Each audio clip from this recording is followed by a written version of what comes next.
current day pandemic. The number I'm working with is for slavery, Jim Crow, and accrued ongoing systemic racism, oppression, and disadvantage in the country our ancestors built with their lives. If you believe in this number as I do and would like to join me in the fight for reparations, please email me at friendsofadostv@gmail.com. That's friendsofadostv@gmail.com. Well, family, y'all couldn't hear me. My apologies for that. You know I gotta play the intro, okay? And we're back. I didn't know y'all couldn't hear me. My apologies. Welcome to the live. Let's get it going.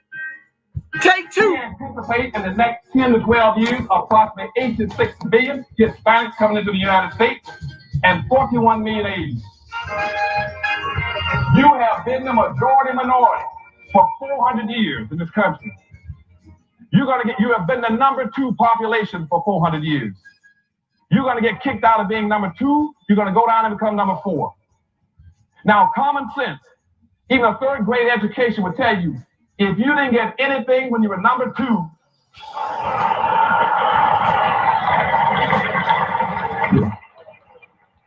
you all jumped ahead of me, but anyway, you can guess what you're going to get when you become number 4. President Biden, do you support reparations? Well, I mean, since I haven't spoken on this, got a chance. Number one, the reason we're the country we are is because of immigration. We've been able to cherry pick the best from every single continent. The people who come here have determination, resilience. They are ready to stand up and work like the devil. We have 24 out of every 100 children in our school today is Hispanic. The idea that we are going to walk away and not provide every opportunity for them is that not only stupid and immoral, but it's bad for America. They are the future of America.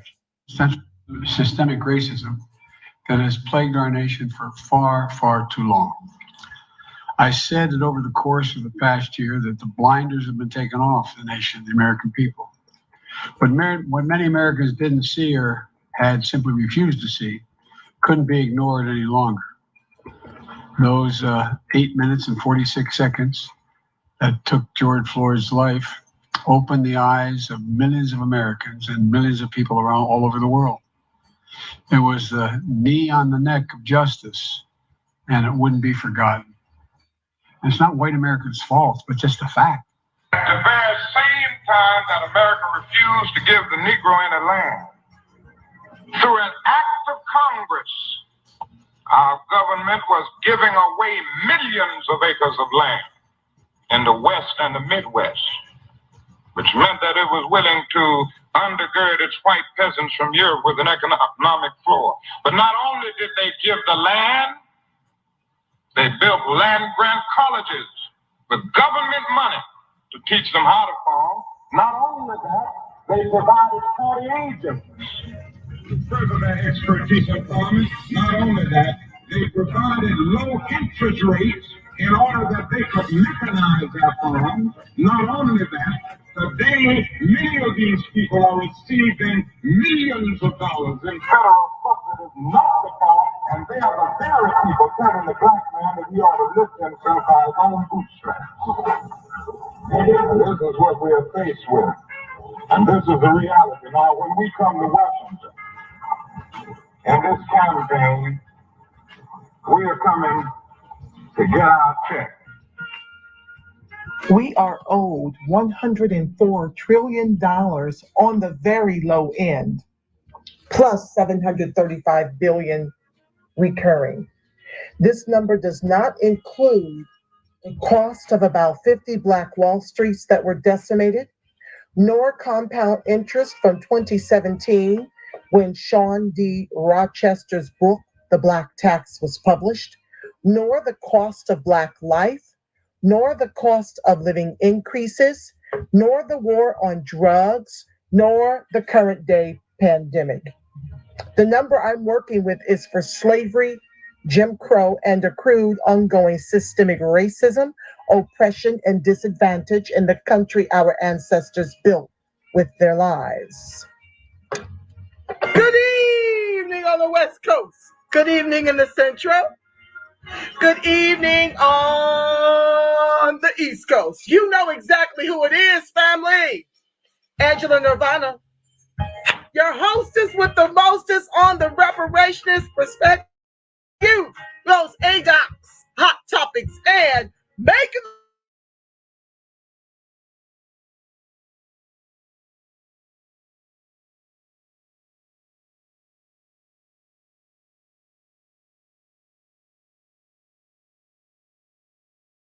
they doing to me, y'all? What they doing to me? Oh, the topic must be getting screw to race book, all upset. Don't you see that blackout?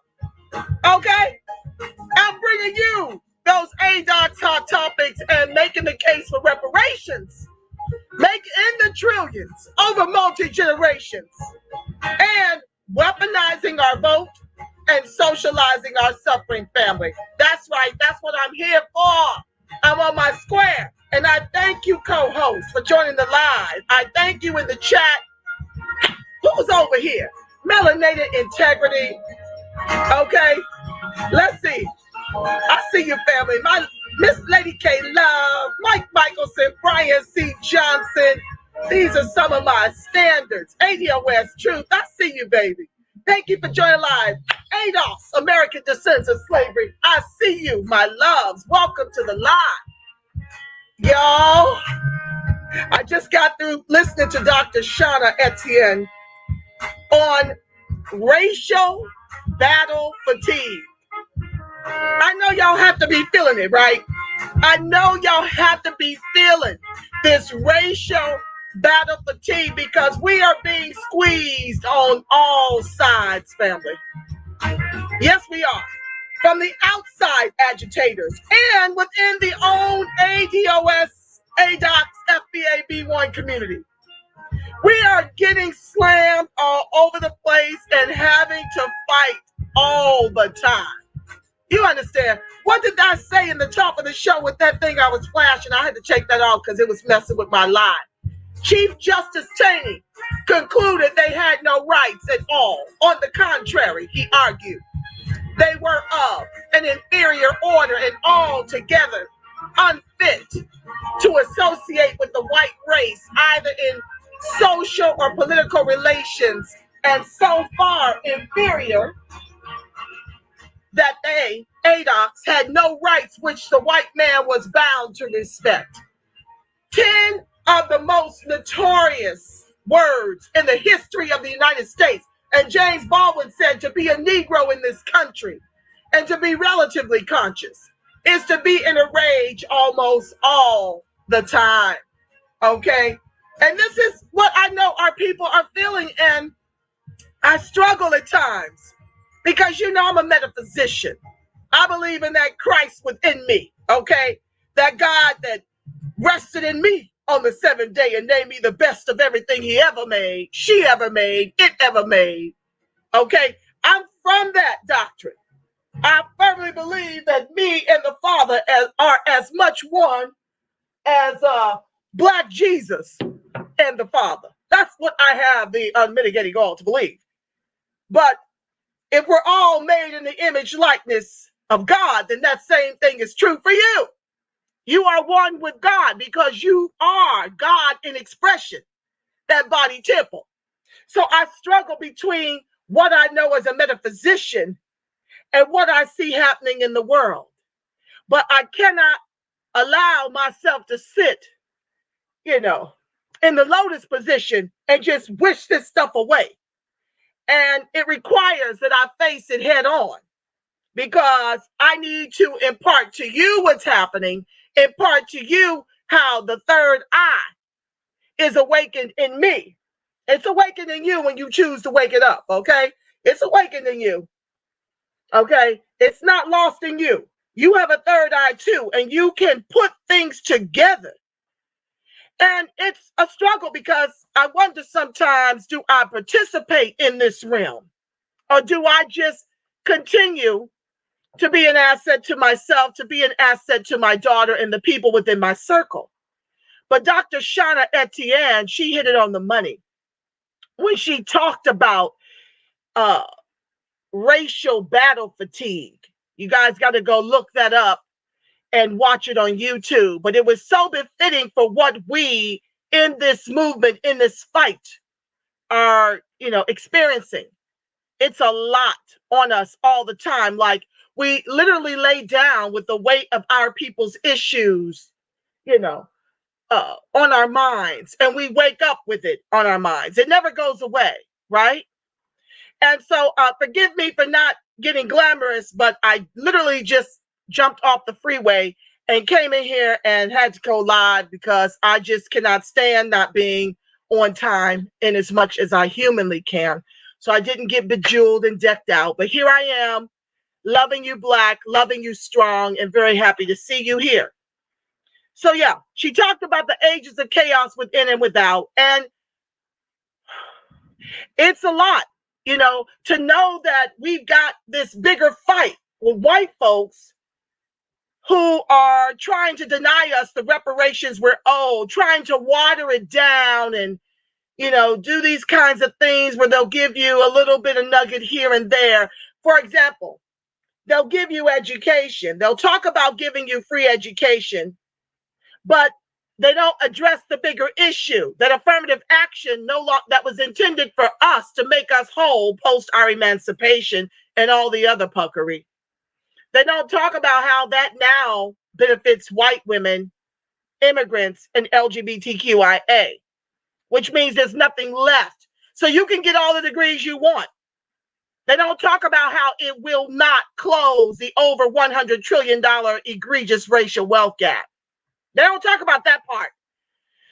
So they do these things to try to make you believe that they're doing something to make you whole, when it's a nothing burger to give you education, to give you free college. And then another thing they do, they like to make this thing about class-based policies. That's another thing they like to do. Let me raise this level up. It's looking kind of crazy to me, y'all. Let me try to get my camera up and more level. Yeah, they do these kinds of things to also give away all of our goodies in class-based policies. All these trillions in a pandemic that, it's so mysterious now that the author of the 94 crime bill, Jim Crow sloppy Joe Biden, and Cali's top cop by her own admission, Kamala the chameleon, now that they're in office, all of a sudden, miraculously, everything is opening back up. Don't you find that peculiar? Don't you find that odd? That as soon as they get installed, poof, we're just cured of the COVID. We're just ready to go back to business as usual. Down here, they're opening up the movie theaters. We are still in Q1. And you mean to tell me, miraculously, electing the Democrats has created, COVID is just gone now? Where'd it go? I thought there were several different strains. I see their boot on the neck of the Republicans for opening up businesses in the South, for keeping the business open. Where did it magically disappear to? Okay? As y'all sitting up here trying to get more Black folks to take this garbage. Not showing about COVID, but I'm just talking about how they've weaponized COVID to win an entire election. And now the COVID magically is cleared up enough in one quarter. We've been dealing with this for an entire year. But this weekend, the businesses here in California are opening up. The movie houses, the restaurants. Do you see? So you got all the trillions to spend on this, most of which has already lined your pockets under Trump. And you're still giving out money. But you sit up here and conveniently say, will consider reparations, but you got your own bootlicks, the agents of chaos within. Hello, Sheila Jackson Lee, Ta-Nehisi Coates, Julian Malveaux, and the rest, who sit up here and talk about a cashless reparations. When the Japanese got cash, the Indians got cash, the Jews got cash, even some of our cash. But I'm not supposed to talk about that. Okay, that rubs ADOCS who've been paid off, you see. That rubs them the wrong way because they want to keep eating off of white supremacy. And they're paid to keep their black white supremacist oppressive boots on our necks too. And so we get racial. What's up, Assam Power? Oh, my sister is here, y'all. I'm going to make this a tight show because I know she's in the East. She is head of the NAASD, and they're putting in serious work trying to help us get an Economic Recovery Act and cash in the trillions over multi-generations in our reparations demands.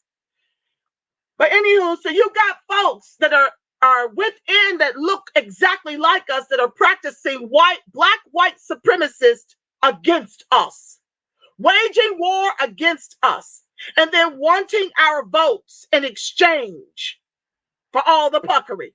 So all of a sudden COVID is gone and we can go back to business as usual. The schools are opening up at the end of April. All of a sudden, don't you find that odd? Don't you find that odd? As they slam Trump and the Republicans, all of a sudden we can go back. So I'm just understanding where Dr. Etienne is coming from because I feel that and I battle. Do I continue with this show and continue to bring my third eye perspective to the conversation, or do I let it go and try to get some peace? Well, I'm still in prayer about it. I may dial back to one show a week. I don't really know, but even Mr. Son Powell has told me I need to take care of myself, and I do. But whether I come to y'all or not, the voiceless of us, and that's quickly becoming the educated amongst us, you know, okay?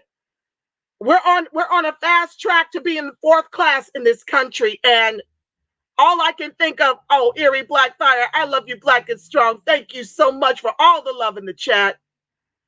Yeah, I listen, I have a daughter to lead this too. And so this is a lot of my fight is her and my intense love as we all love our children.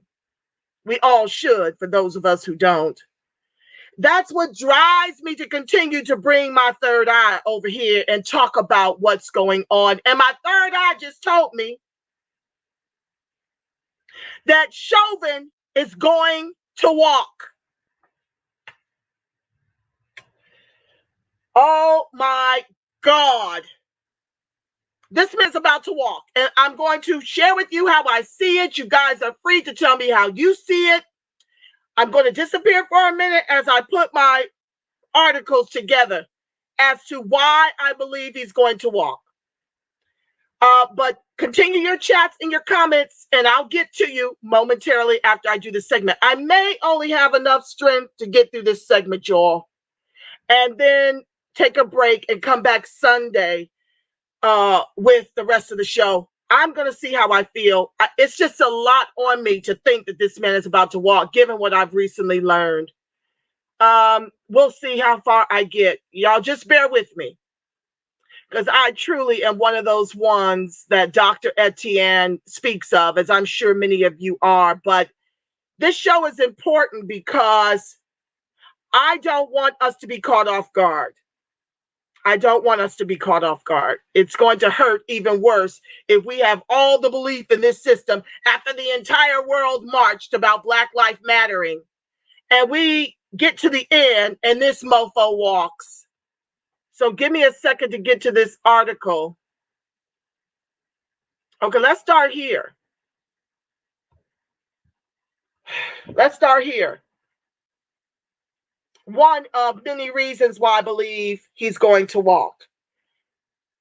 Let's call the $12 million Louisville settlement to Breonna Taylor's family what it is: blood money. Now, this was before nobody got charged in the Breonna Taylor execution. September 21st, 2020. I'm reading from WGBH.org/news. Officially, the city of Louisville settled a wrongful death suit with Breonna Taylor's family in an agreement to pay the family $12 million and to implement several significant and specific police reforms. The settlement comes 6 months after Taylor's killing in the botched execution of a no-knock warrant. Louisville Mayor Greg Fisher emphasized the importance of the settlement and its timing, saying, "When you know what the right thing to do is, you do it. Why wait?" Still, none of the officers involved have been charged, though one detective, Brett Hankinson, has been fired. And the settlement allows the police department to escape admission of guilt. So what just happened today? Breaking news. Let's get to it. I'm jumping around. Give me a moment.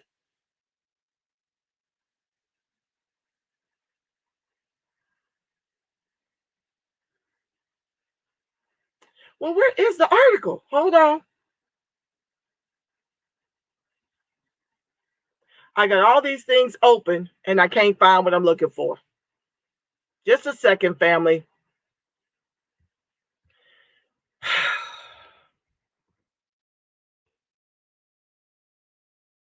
I'm sure many of you have heard this already, but we're going to talk about it and I'm going to connect the dots.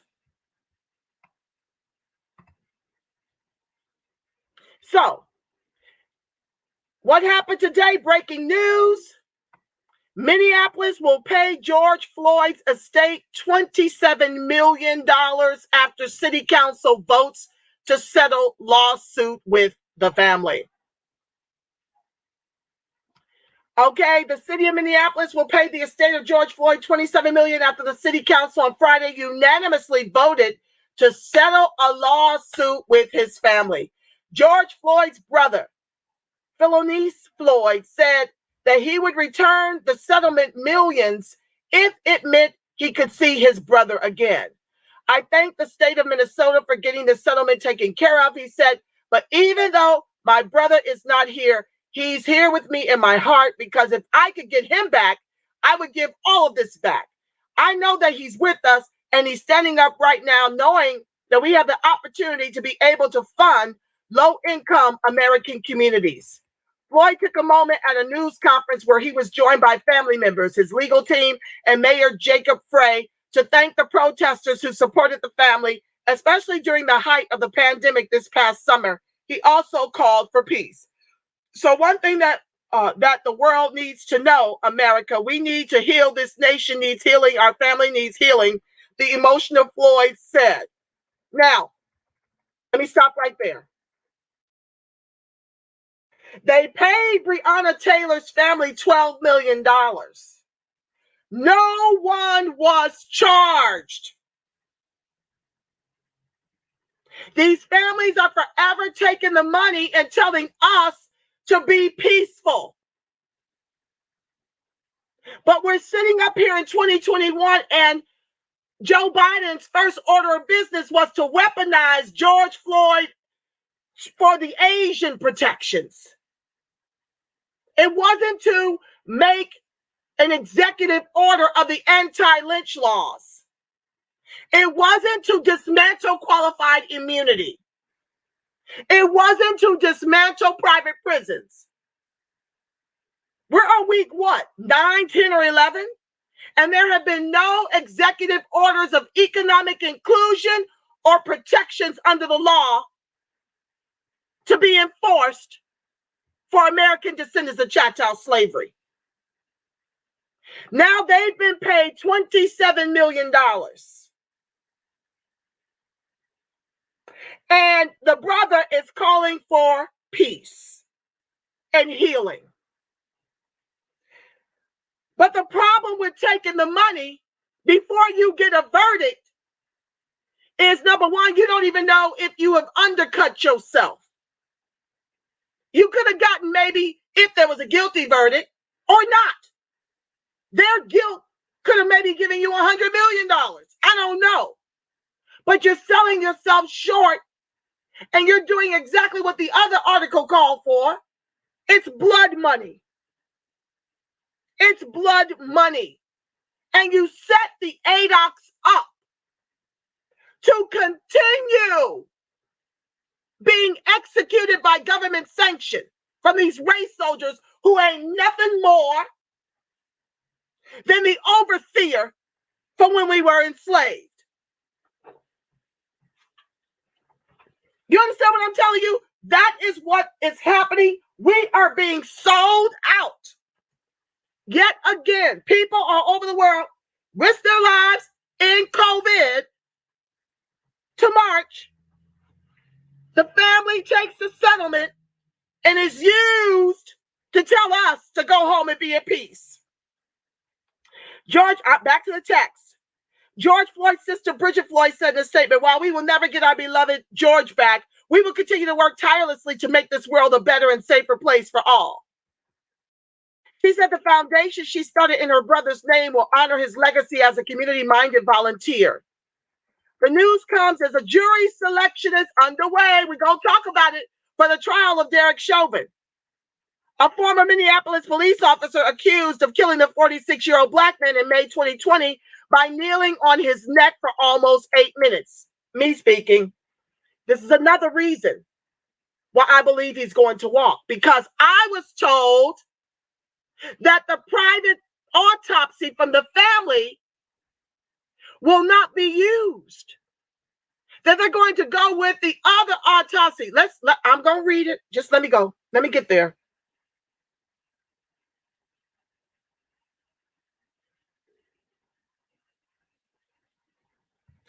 At the heart of Derek Chauvin's, the defense has argued that the drugs and heart disease caused Mr. Floyd's death, noting the medical examiner found no evidence of injury to his neck and back. The other 3 former officers were tried with abetting second-degree murder and manslaughter and expected to face trial in August. Okay? Now, let me tell you what the family's autopsy rendered. An independent autopsy ordered by George Floyd's family found his death was a homicide caused by asphyxia due to neck and back compression that led to a lack of blood flow to the brain. According to early findings from the examination released Monday, the report concluded that Floyd, 46, died at that scene. So, you mean to tell me you're not going to rely on the independent autopsy, which states that the act of Chauvin's knee on that neck was the reason why he died? Which is reasonable to deduce, right? When they came and accosted the man, was he like high out of his mind? Was he, acting out of character? He was sitting in his car after being accused of using a fake $20 bill in some little supermarket that made the call.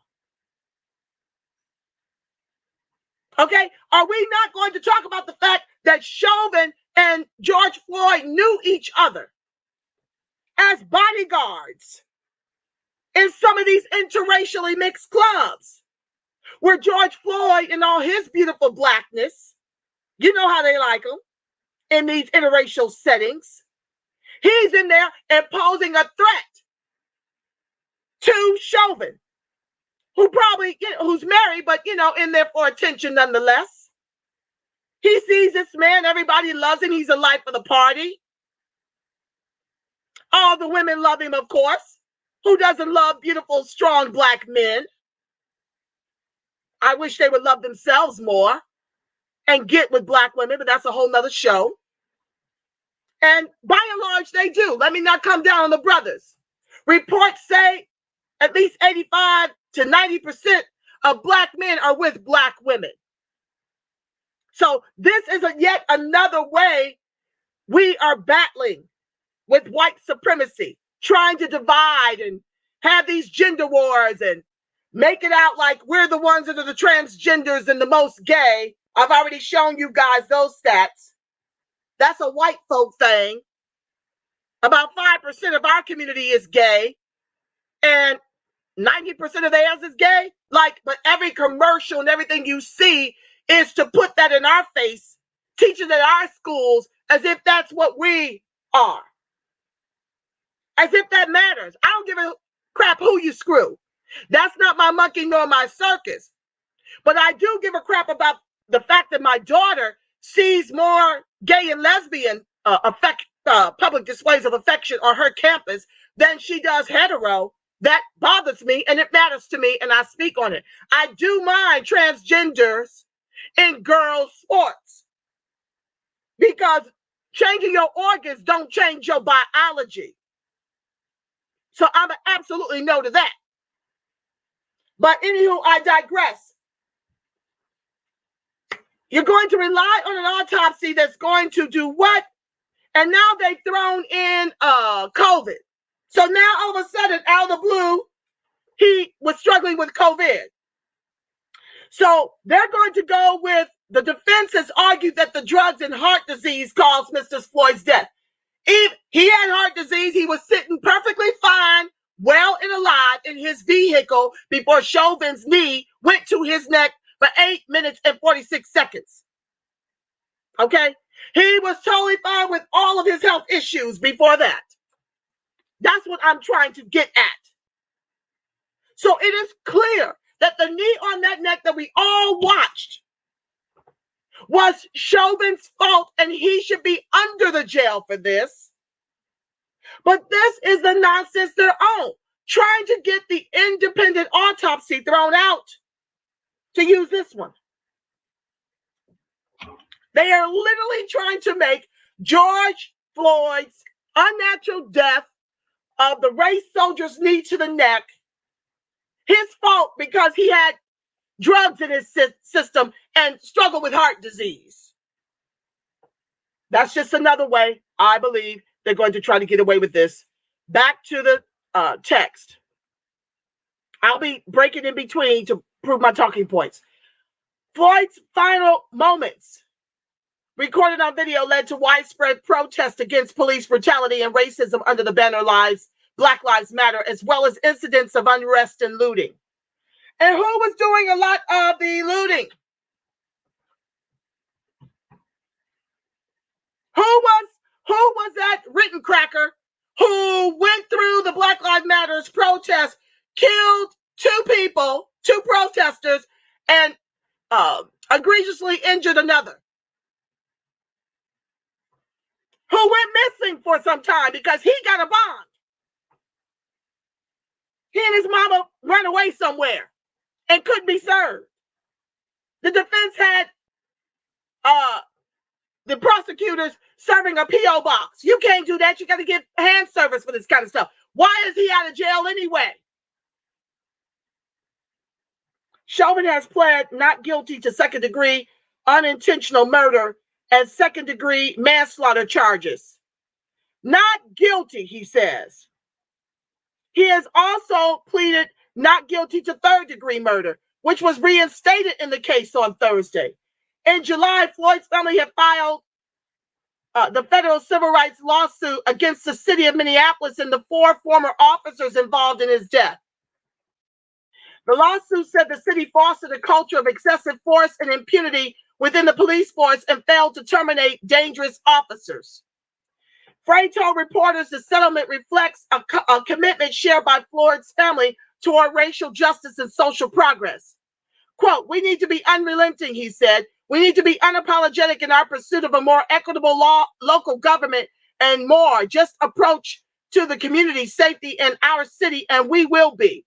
Minneapolis City Council President Lisa Bender offered her deepest condolence to Floyd's family, friends, and the community. "No amount of money can ever address the intense pain or trauma caused by this death to George Floyd's family or to the people of our city," she said. "Minneapolis has been fundamentally changed by this time of racial reckoning, and the city council is united in working together with our community and the Floyd family to equitably reshape our city of Minneapolis. Family applauds police reform.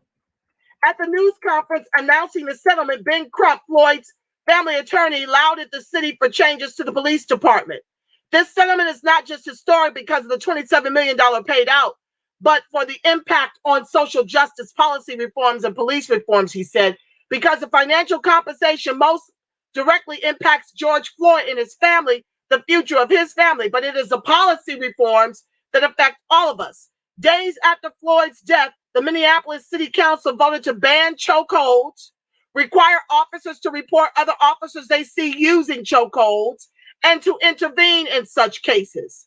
At the time, the mayor vowed to help change the way the city's police department operates, saying, now we can finally get this right. Me speaking, where is holding these police accountable? George Floyd is not their first execution of ADOCS for being ADOCS. If you don't hold these Mickey Thickies accountable, they will continue to do it. It doesn't matter what you ban. If they can defer to, I fear for my life, and continue to execute us with impunity. Until you dismantle qualified immunity, you've done nothing in terms of reform. This matters not. It was banned in New York City when they did what to Eric Garner?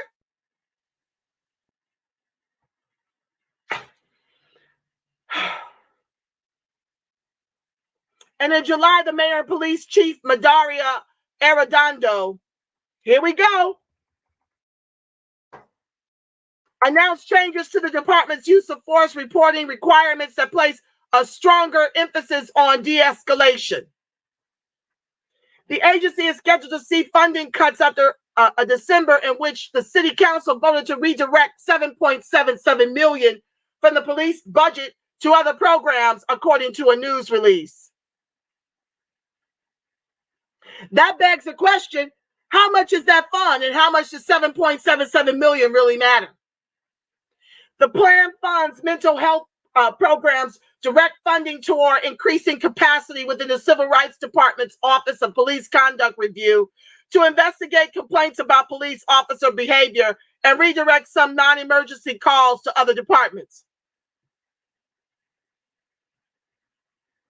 What difference does it make if you got the police investigating the police?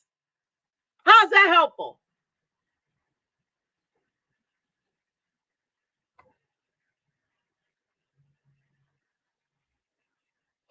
Okay, so let me tell you another reason why I believe this is going, Chauvin'S going to walk. Let's get to the next reason. Hold on.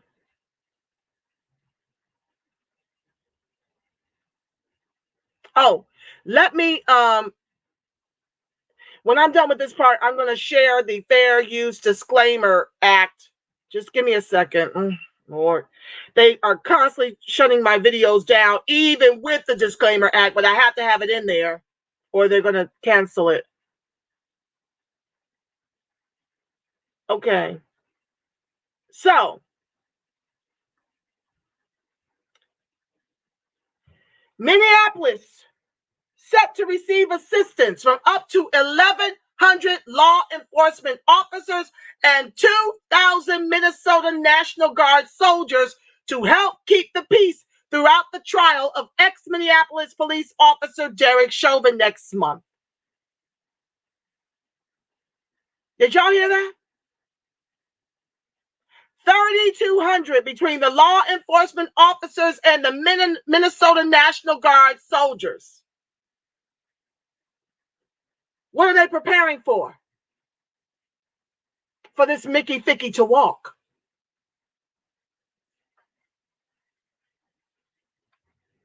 What we know so far, a timeline of security response at the Capitol on January the 6th. The insurrection of the white folks storming the Capitol. Smearing feces all over the place that black folks had to clean up. propping their feet up on Nancy Pelosi's desk, walking around there taking statutes and carrying on, did not have the kind of security they currently have outside that courthouse as this trial gets underway. This is in advance of the verdict.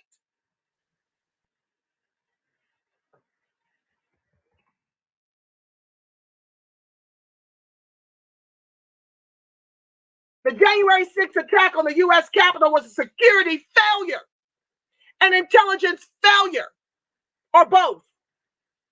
How could security forces in the nation's capital be so swiftly and completely overwhelmed by rioters who stated their plans openly on a range of social media sites? President Trump had even tweeted on December 19th, big protest in D.C. on January 6th. Be there, will be wild. But you got 3,200 people surrounding the courthouse in Minneapolis.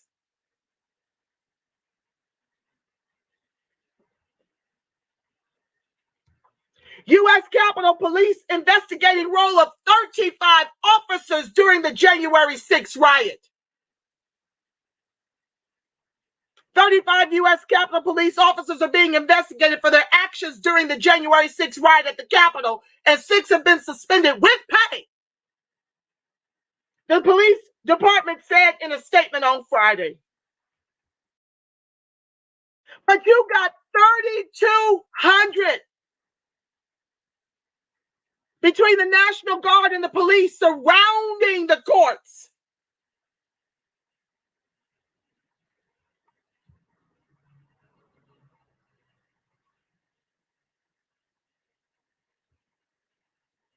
I'm getting on to some other stuff right now. I think this is my last talking point about why I believe Chauvin is being set up to walk. And I'm dealing with the jury and the questions and who's been selected so far. Only one black man out of 6. How is that represented in a jury of your peers?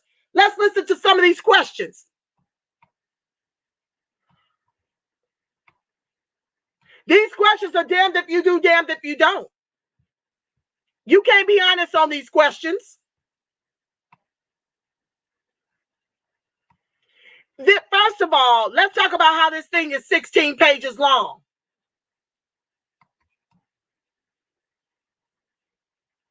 The questionnaire, this thing is called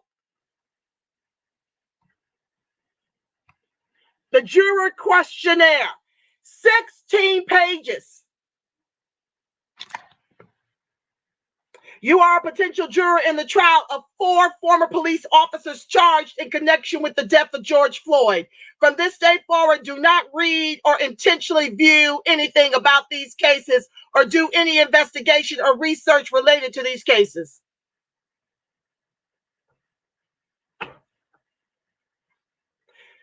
The information in there, some things I just can't even speak on. Like you literally have to be living on Mars not to know about this case. And unless you're going to sequester them, I think that's the word, and put them someplace where they have no access to anything on the outside, your case is already tainted. Folks have already made their opinions. So who are you going to find that don't know about this case?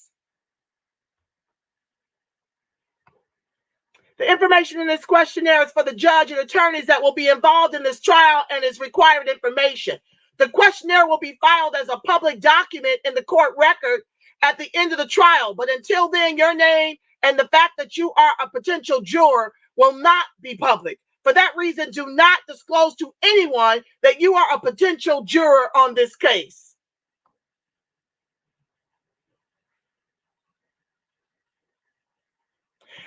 By returning the completed questionnaire, you are declaring under penalty of perjury that everything you have stated in this document is true and correct. Me speaking. When I share with you some of these questions, you now see why we can't get a conviction. You now see why we can't be tried before a jury of our peers. We will never get a conviction with these kind of questions being leveled at the jurors. It's not even really their fault. Part 1, knowledge of the case. On May 25th, 2020, George Floyd died after interaction with Minneapolis police. The charges in this case stem from that incident. What do you know about this case from media reports?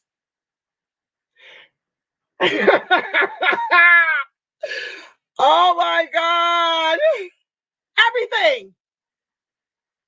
It's important for the parties to know all of the details you remember about these events, the case, George Floyd, and defendants Derek Chauvin, Tao Thao, J. Alexander Killing, and Thomas Lane. Please take your time to search your memory and provide a full account of what you recall from what you have heard or seen in the media. This will help to shorten the jury selection process.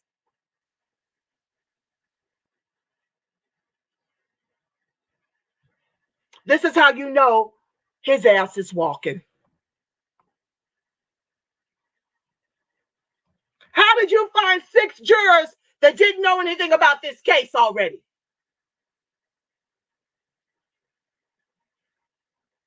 From what you have seen, read, or heard, do you have a general impression of the defendants? Ranging from very negative, somewhat negative, neutral, somewhat positive, very positive, or other. And why do you feel that way?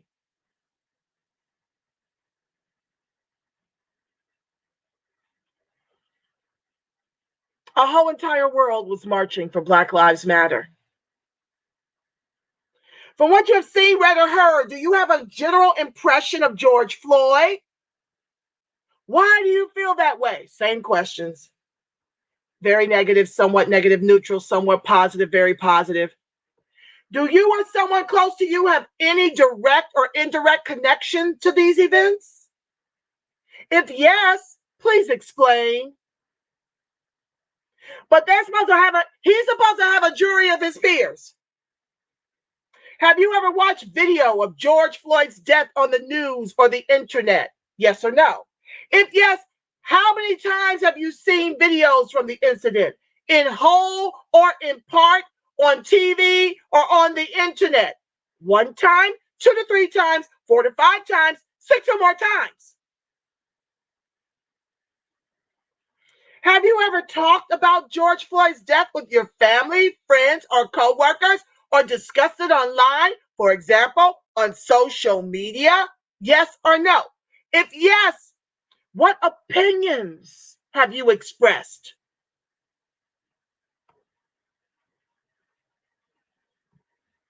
Did you or someone close to you participate in any of the demonstrations or marches against police brutality that took place in Minneapolis after George Floyd's death? Yes, me. Yes, someone close to me. No. If you participated, explain how much you were involved. Who's on trial here? If you participated, did you carry a sign? What did it say?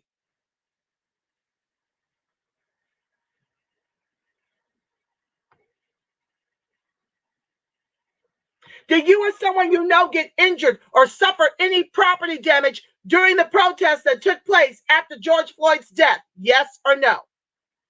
Do you believe your community has been negatively or positively affected by any of the protests that have taken place in the Twin Cities areas since George Floyd's death?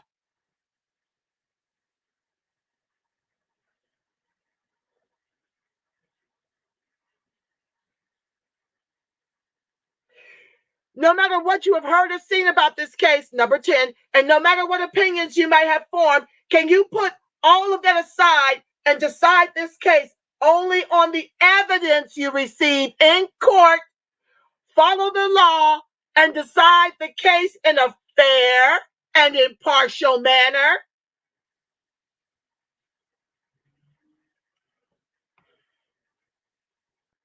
Part 2, your media habits. Yes, I'm reading the whole damn thing.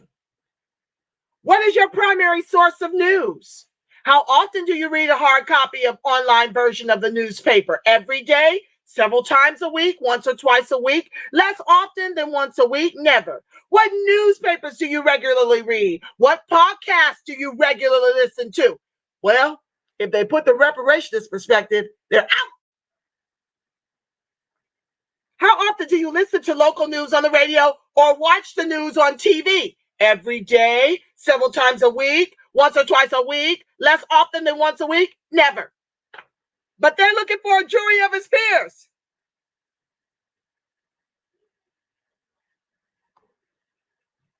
Which local radio or television news stations do you listen to or watch the most? How often do you see local news or news-related updates on social media sites such as Facebook or Twitter?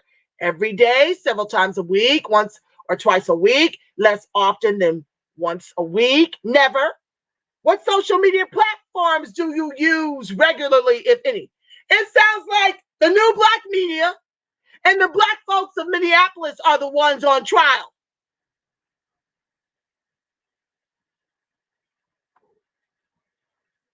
Part 3, police contacts. The defendants in this case were officers for the Minneapolis Police Department. Is there anything about their employment with the MPD that would prevent you from rendering a fair and impartial verdict in this case? Do you have regular contact with any law enforcement agencies, employees, or officers through your work, your neighborhood, or in your social life? If yes, please explain. Have you or someone close to you ever helped support or advocate in favor of or against police reform? If yes, please explain. Have you or someone close to you ever been arrested for a crime?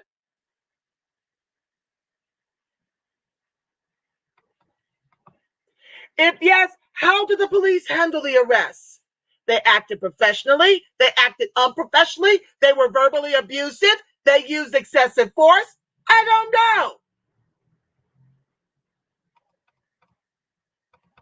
Have you or someone close to you ever been the victim of a crime where the police were called? Yes or no? If yes, please explain the circumstances. Were you satisfied or unsatisfied with how the police responded? Have you ever personally seen the police use force? Use more force than was needed? Have you ever been restrained or put in a chokehold, for example, by law enforcement or doing a self-defense class? Please circle the choice that reflects your honest opinion. Strongly agree, somewhat agree, no opinion, somewhat agree, strongly disagree. Somewhat disagree, strongly disagree. Discrimination is not as bad as the media makes it out to be.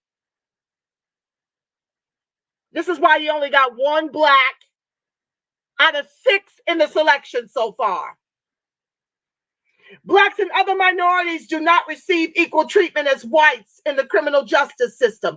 Police in the country treat whites and blacks equally. Police in this country treat whites and blacks equally. Police in my community make me feel safe. I support defunding the Minneapolis Police Department.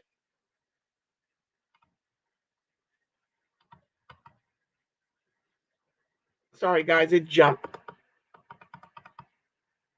Give me a second to go back up. This is I cannot.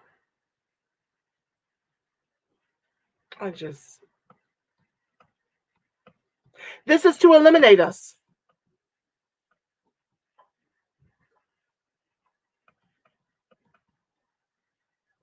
Minneapolis police officers are more likely to respond with force when confronting black suspects than when dealing with white suspects.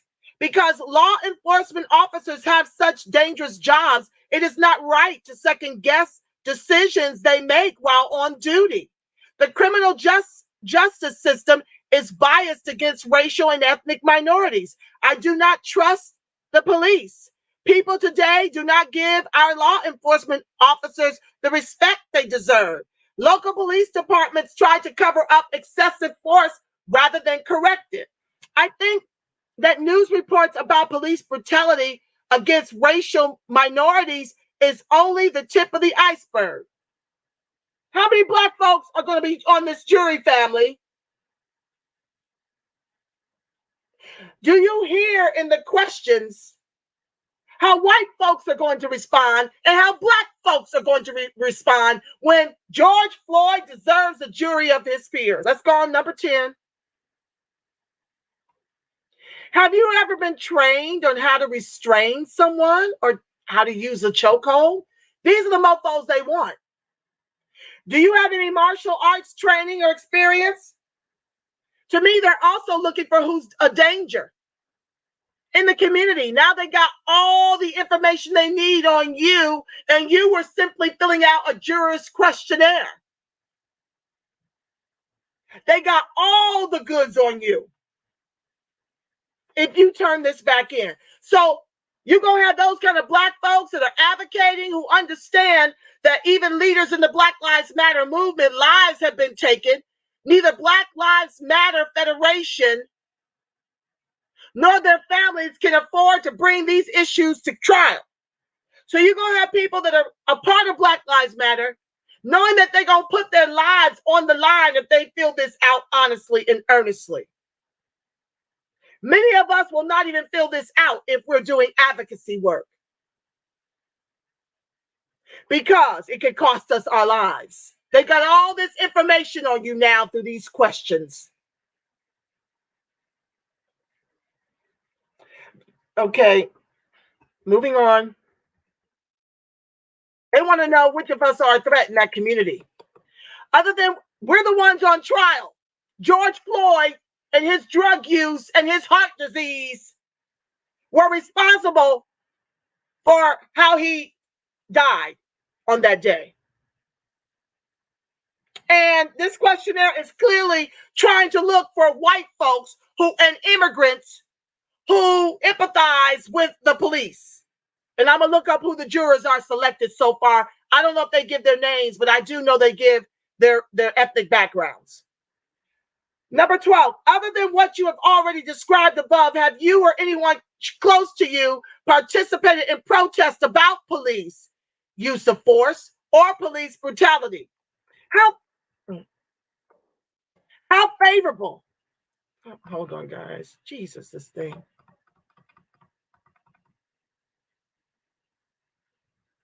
Oh my God.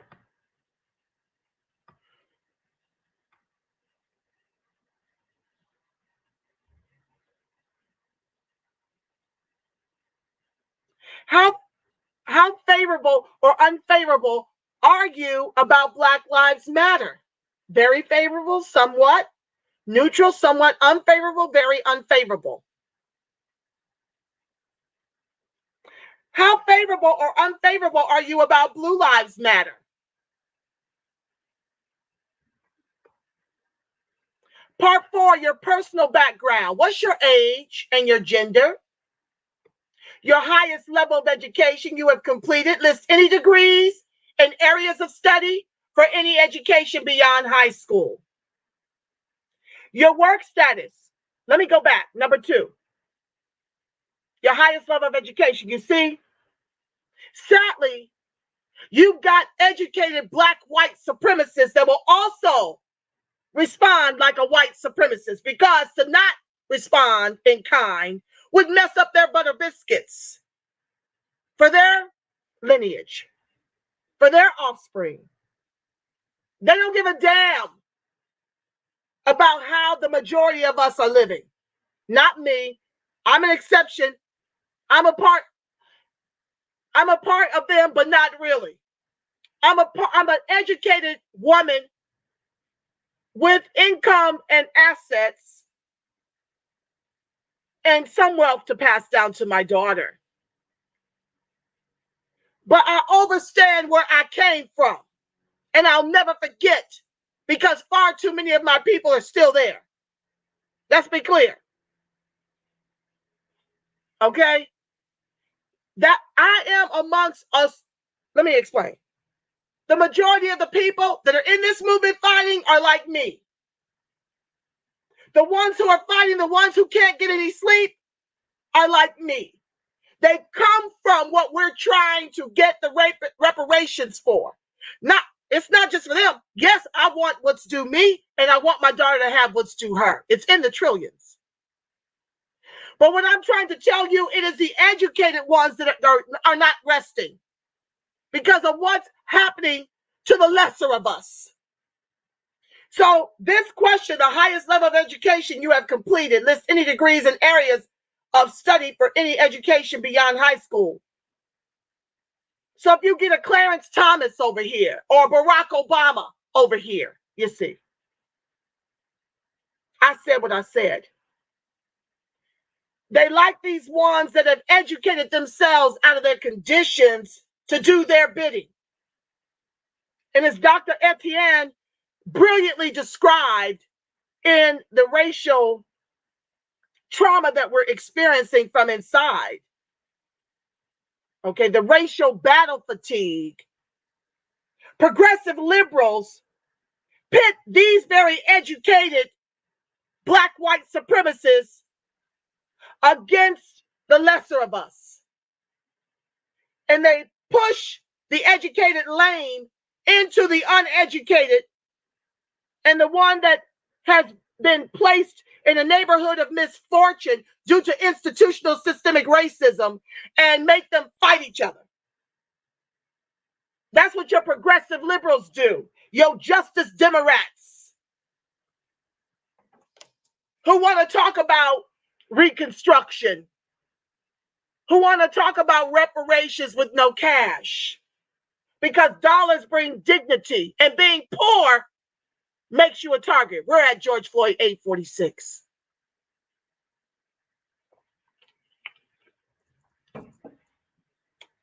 Your work status, full-time, part-time, self-employed, disabled, student, retired, etc. Your occupation, your employer.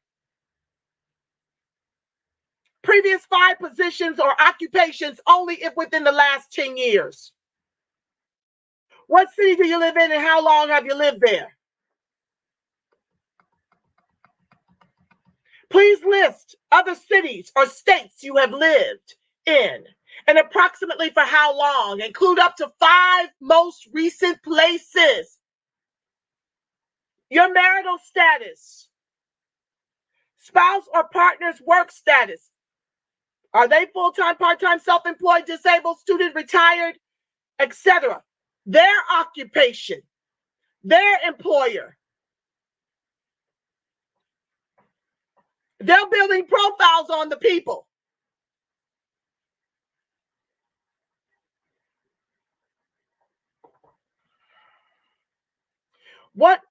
Highest level of educated. Okay, what are the ages, genders, and work of your children if you have any? Why does this matter? Why does if I were in Minneapolis and received this, why do you need information on my daughter, on my spouse, on where I work and all this? Why? I've sat on a jury before. I've never seen these kinds of questions. It was a murder trial.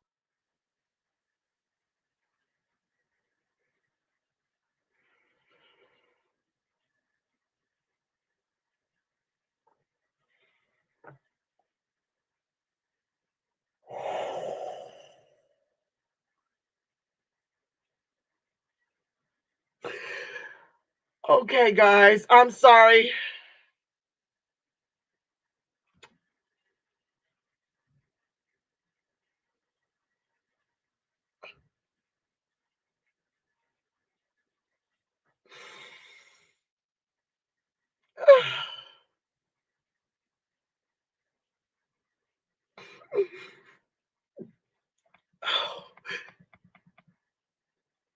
Have you ever served in the military? If so, please list your branch, your highest rank, approximate dates of service, and whether you served in combat. Do you or anyone close to you have any training or experience, work or volunteer in the following areas? Law. Whether it be you, your spouse, your family, a close friend, please provide the limited details. Law enforcement, same thing. Criminal justice or criminology, forensic science.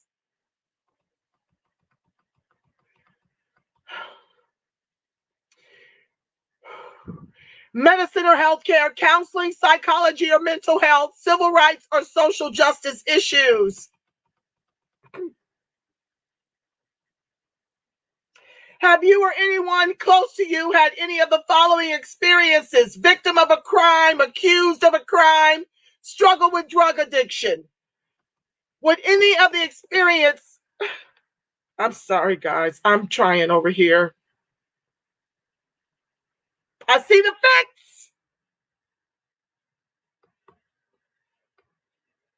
I work in law, I see the fix.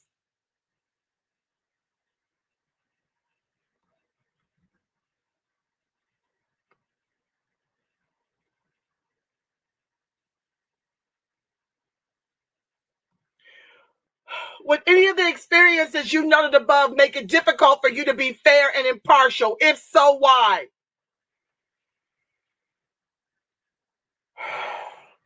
Have you had any of the following court experiences? Served on a jury in a criminal case. Served on a jury in a civil case. Please provide the details, limited details.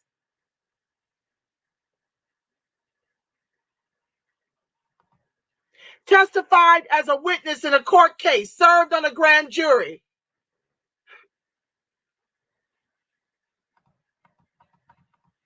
Worked for the judicial branch. Would any of the experiences you noted above make it difficult for you to be fair and impartial? Please list any hobbies or special interests you have. Please list any organizations you have belonged to or in which you participate, including as an active volunteer or financial supporter.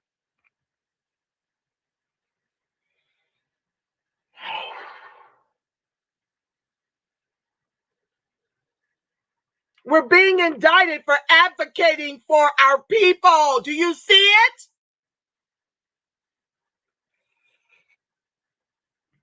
This can include veterans groups, service clubs, social clubs, unions, professional, volunteer, neighborhood, educational, or political groups.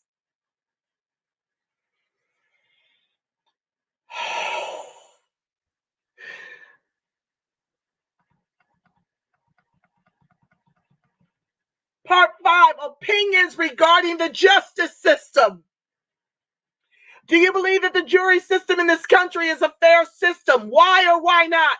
Do you believe our criminal justice system works? Why or why not?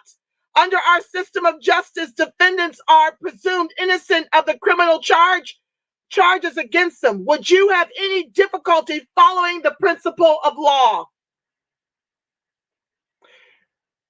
Would you have any difficulty allowing Chauvin to walk for murdering George Floyd?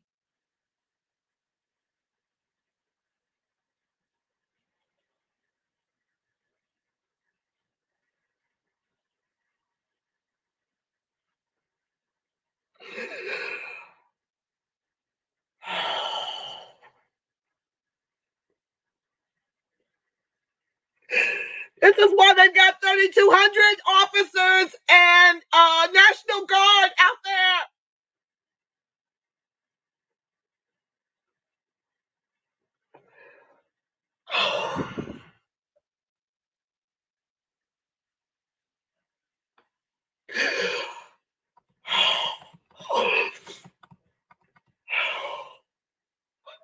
They done paid this family $27 million for the right to continue to execute us by government sanction. Don't you see it?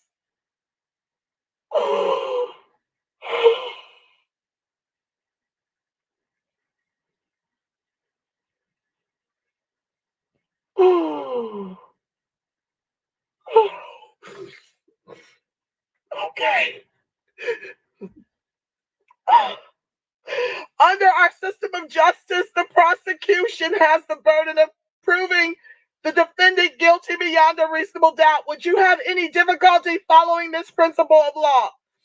Under our system of justice, defendants have the right to remain silent, and if they exercise, thank you, baby.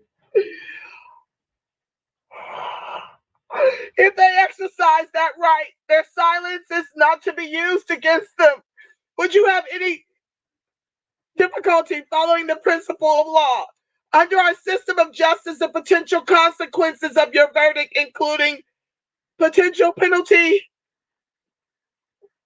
or punishment, must not in any way affect the jury's decision as to whether or not the prosecution has proven the defendant guilty beyond a reasonable doubt. Would you have any difficulty following this principle of law?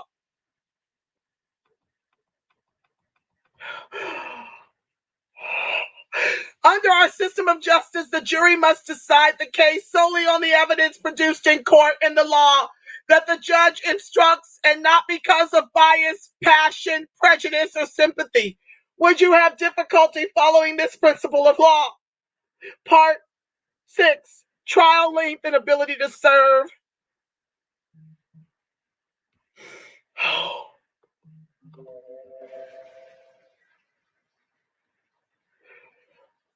Our best prediction is that jury selection will last from March 8 to March 26, 2021. You will have to appear at the Hennepin County Government Center for 1 to 2 days in that time frame.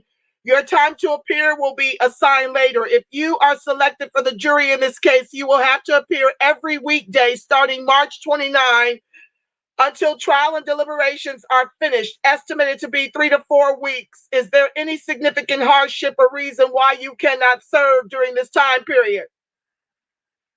Another reason why we're not going to be able to serve.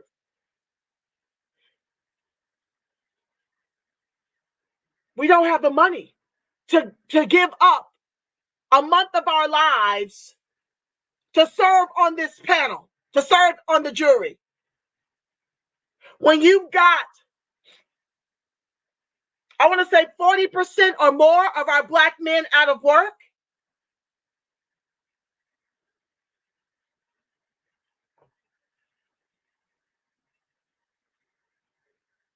educated and non-educated, right? It's not just affecting, the low-skilled workers who have been replaced by the immigrant worker. It's affecting us with degrees too, because affirmative action has been turned into reverse discrimination in order to benefit whites, immigrants, and LGBTQIA. You can't even afford the pennies they pay you a day to be out of commission for an entire month from your job, if you have one.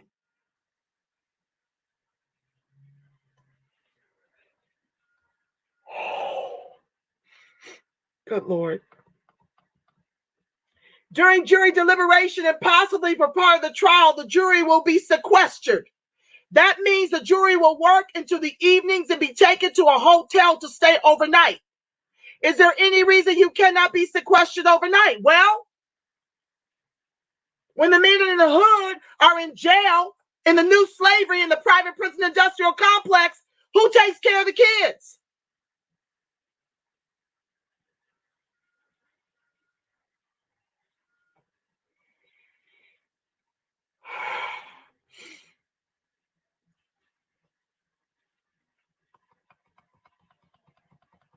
Secure parking will be provided for jurors free of charge. Are you able to drive yourself or have someone drop you off each day?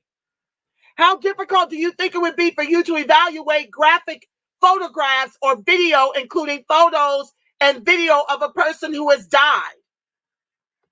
Trauma on top of trauma on top of trauma. It just... The jury is told not to read, watch, or listen to news accounts of a trial they are involved in until it's over, and not to talk to anyone about the case, not even to one another, and to not post anything on social media or elsewhere, including through jury deliberations. Would you find it difficult to follow these instructions for any reason?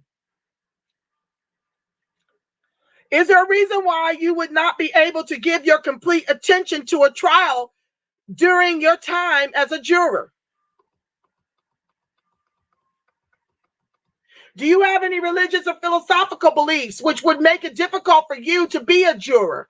Do you have any medical, visual, hearing, physical, or other impairment that may affect your ability to serve as a juror on this case? Is there any other reason that you could not be a fair and impartial juror in this case? If yes, please explain. Is there anything else the judge and attorney should know about you in relation to serving on this jury? Do you want to serve as a juror in this case? Why do you feel that way about serving as a juror in this case?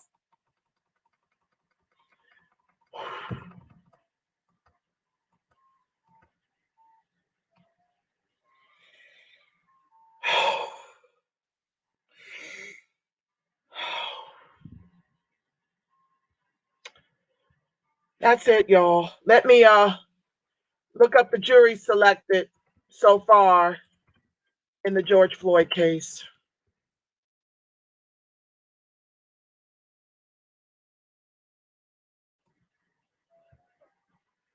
What we know so far about the jurors selected in the Derek Chauvin trial.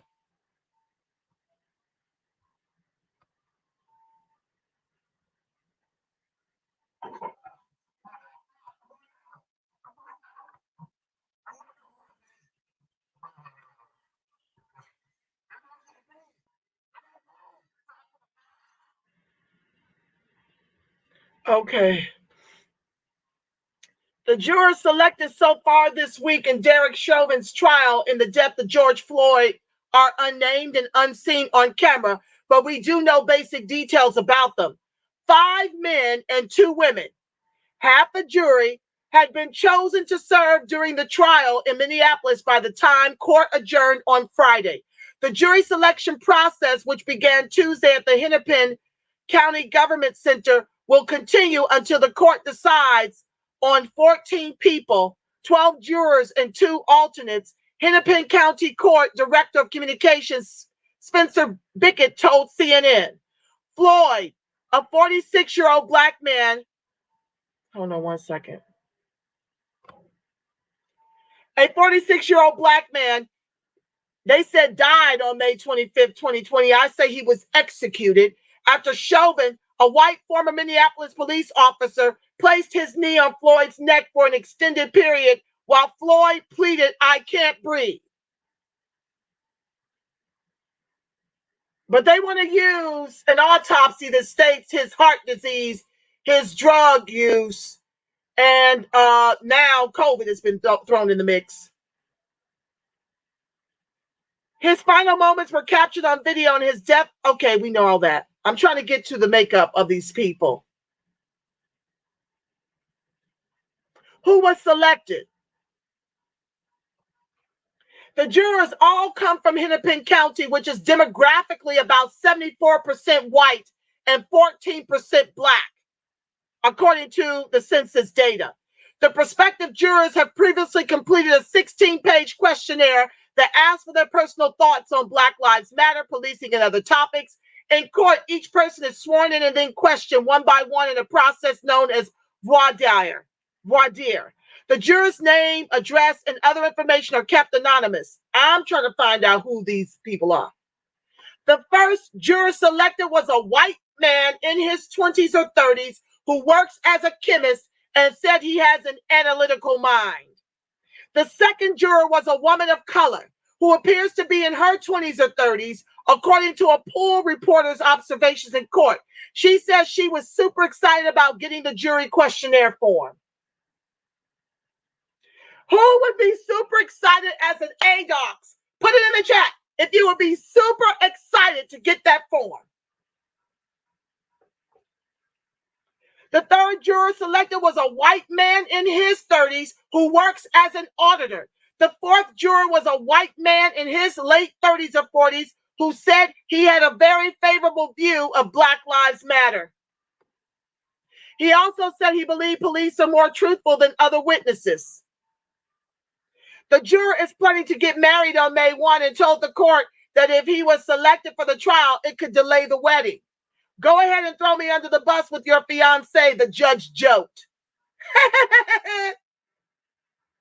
The juror replied, okay, I will do that. The fifth juror selected, two blacks, was a black man in his 30s or 40s who moved to the U.S. Here we go. 14 years ago and works in information technology.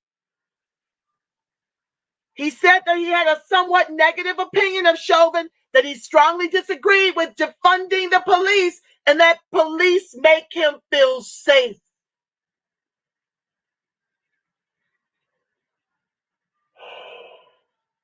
We are their reparations, and they come over here and get all the best careers and go right over top of us, don't they?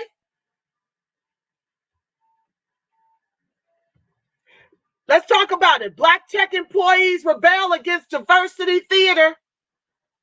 Companies pledge money. I'm taking a break from that article, jumping to this black immigrant in IT. How fortunate is he as ADOCS can't get work in IT? So I'm reading from another article. Black tech employees rebel against diversity theater. So he gets to fill one of those slots under affirmative action. He's black, but he's a black immigrant. All black ain't the same ADOCS black.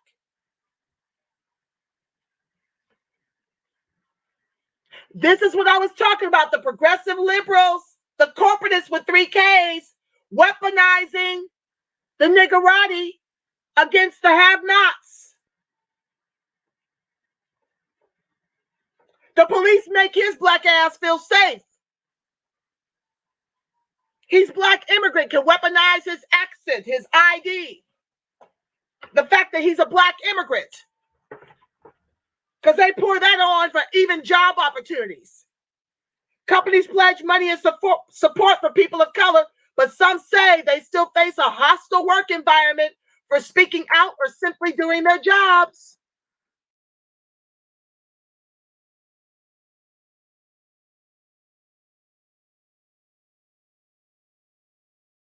The nationwide reckoning on race and racism. I'm jumping ahead in the article.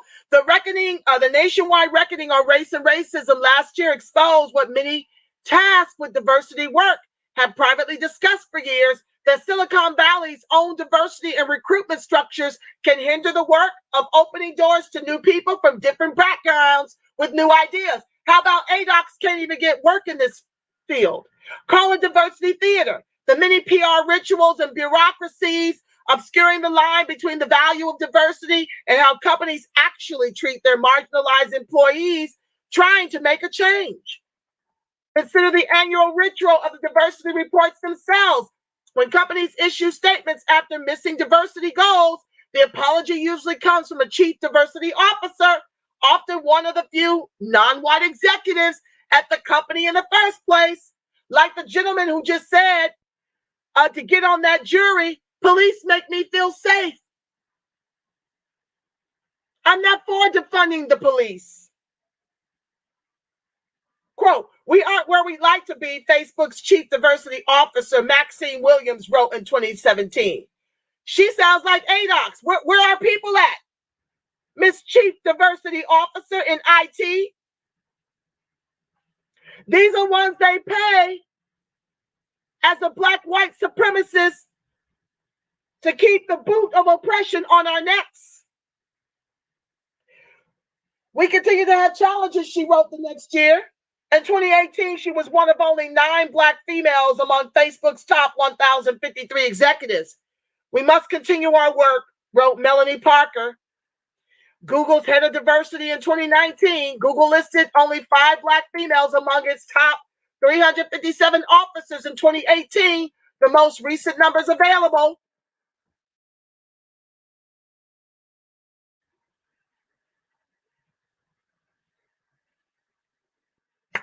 We're not even over in that part.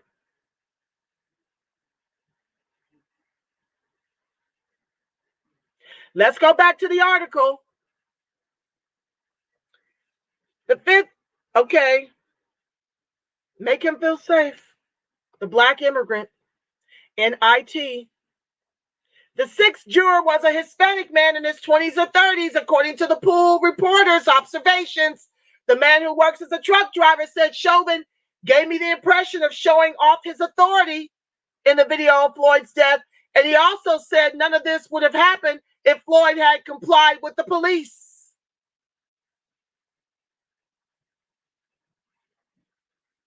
I keep telling y'all, immigration is being weaponized against us to make us fourth-class citizens in the country with 3 Ks that our ancestors built with their lives. None of this would have happened if Floyd had simply complied with the police. The 7th juror is a white woman in her 50s, according to the court.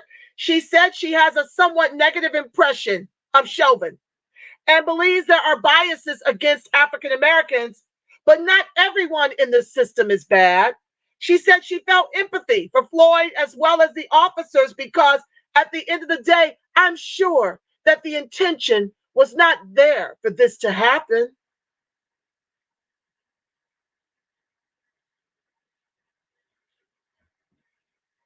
Who was excused?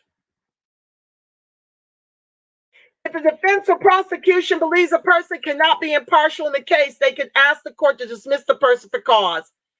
Each side has unlimited challenges for cause. Prosecutors and defense attorneys can also move to dismiss prospective jurors without cause using what's called a peremptory challenge. Chauvin's team has allowed 15 of these challenges, and the prosecution has 9. These peremptory challenges can themselves be challenged, though, if they are based on race, ethnicity, or sex, known as a Batson challenge. The defense used peremptory strikes Wednesday on a Hispanic woman who said her English was not great and on a Hispanic man who had martial arts training. The state raised a Batson challenge and argued that the strikes were race-based, but the defense disagreed. And the judge sided with the defense's race-neutral reasoning. The state used a peremptory strike Friday on a man in his 40s who appeared to be white. He said he was an Army veteran who served in Iraq. Bystanders seen in the video of Floyd's encounter with the police, he said they likely raised the stress level of the moment. He said he was an Army vet who served in Iraq. Bystanders seen in the video of Floyd's encounter with the police, he said, likely raised the stress level of the moment. So he was dismissed.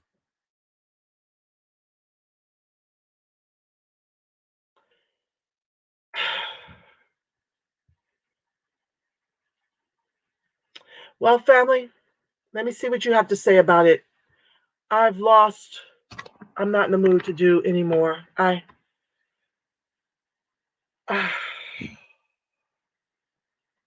not in the mood to do any more of the show tonight. I'm going to read your comments, pray us out, and I'm going to make me a drink.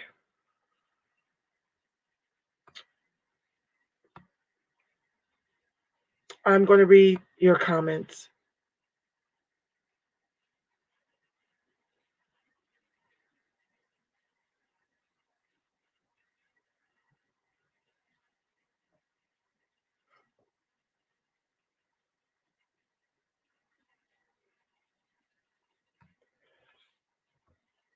Brian says, yeah, that's real suspect. COVID was a major killer last year, but now it's all better now. Something's fishy in the water, and it's not the fish.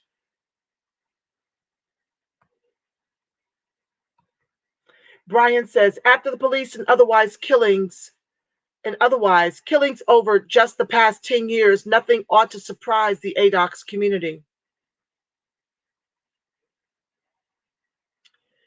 Brian says they'd rather pay millions to families here and there rather than put a race soldier behind bars.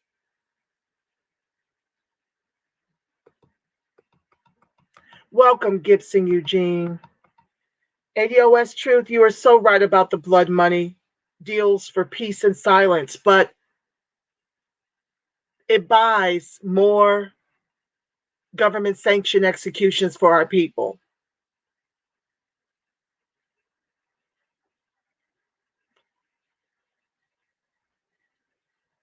We will watch that broadcast too, Sistar.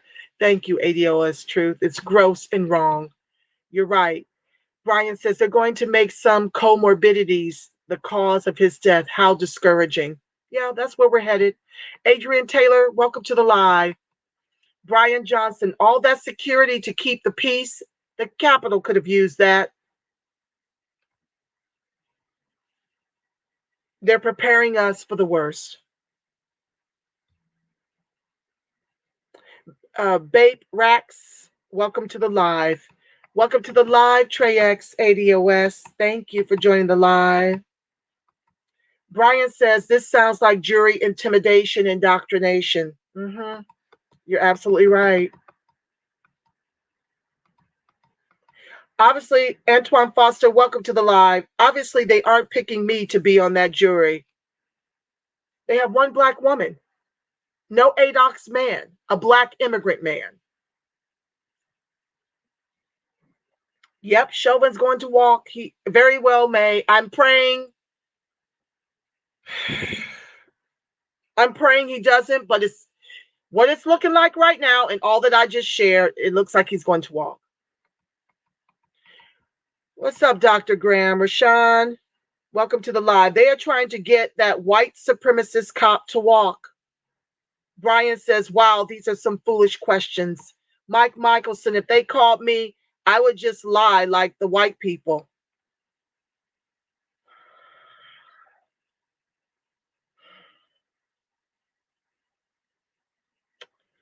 Well,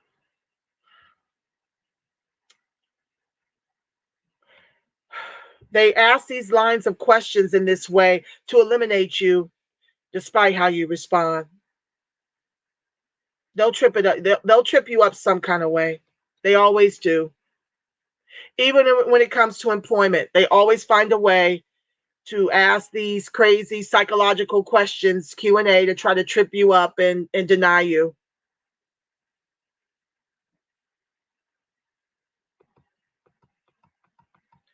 It's like Mike Michelson says, it's like the questions that they use to ask for jobs, that they use to screen out black people because we didn't know how to answer the questions and tried to be honest. You're absolutely correct. We're on trial and how we feel about government sanctioned execution. And they want to weed us out so that that's not in the jury. Miss Lady K Love says, shaking my damn head, just wow, wow, wow. Mike Michelson, because we never learn how to answer them and learn to be honest. It's not an issue of morality for white people. It's about winning at the expense of ADOCS. We need to learn the white answers. We need some workshops and classes, Universal Mike says. Antoine, how many ADOCS is going to be on the jury is the real question. I just see one black woman so far who was excited to get the questionnaire. That concerns me. Mike said, I would say, who George Floyd and get on that jury. Thanks for the laugh. I needed that. Beshtosh Sampson, welcome to the live, my love. But the foot on the neck isn't proof besides drugs. Miss Lady K Love, they're trying to make it about him having drugs in his system and having a heart attack. Heart disease.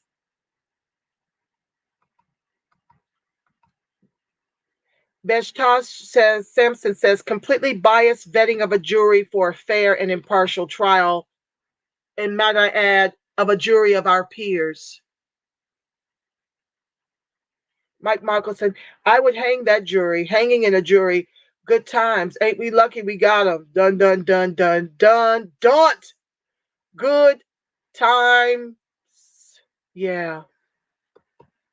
Brian, they are setting the public up for a major okie dokie. Like the cops couldn't have put the drugs in his system. I can't take these questions for real, Miss Lady K Love. Until we get our reparations, everything in this country is going to crumble. Ancestors are coming to collect, period. Miss Lady K Love, you're absolutely right. At least with your reparations, you can pay for your own education. You can start your own businesses. We're talking about 1.5 million. That's what I'm talking per ADOCS. You can leave the country. You'll be in a position to leave. Until we, okay. Are you okay, sis? No, Mike Michelson, I am not okay. I'm not okay. That could have been my brother, my father, my cousin. And it's not like this has stopped. Government sanctioned executions are continuing to go on and on and on and on. Nothing's changed. Nothing's changed. They just won't show it now that Biden and Kamala are in office. But it's still going on. Just go to YouTube. Look at the new black media. They're reporting on it. I just read what the officer shot a 15-year-old like 10 times. But they want to continue to act as if Trump in office for 4 years was the reason for all the racial division, for all the government sanctioned executions, when we know better.